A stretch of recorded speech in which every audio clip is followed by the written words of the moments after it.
For journalists in Washington, the year started with the storming of the United States Capitol in January. Then, a pro-Trump mob tore down barricades and attacked journalists in their gear.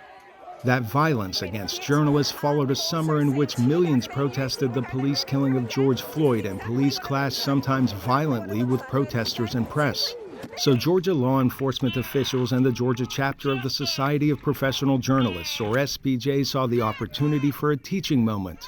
What we have here is a protest situation where police are needing to diffuse the protesters. They're entering an area where they shouldn't, or things are starting to get violent and they need to. It's no longer peaceful. I'm here live on the scene of a protest. Former president of the Georgia SPJ, Charlotte Norsworthy, appears in this training video as a reporter before a mock crowd of protesters hostile toward police.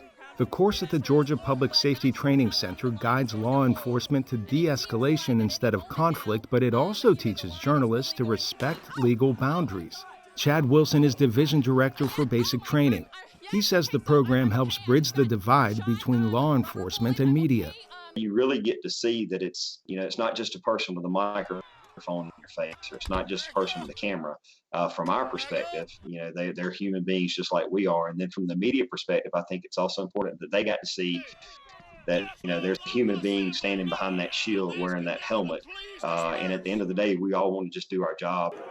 Both Norsworthy and Wilson agree there is growing mistrust between journalists and law enforcement as police have increasingly become the subject of protest.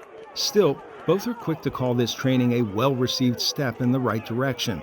Well, I think so far it's been way more successful than we thought it was going to be to start with. Police and journalists have rights that start and end at very specific time frames. And it is a two-way street that requires participation and respect from both police and the press. It won't work without that. If we get nothing other than just open lines of communication out of this, I think we've done more than a lot of people have ever gotten done. Justice! Wilson says the training also exposes officers from more rural areas to media presence they would typically not encounter. The physical program is new, but online training modules are available to all Georgia law enforcement. Arash Arabasadi, VOA News.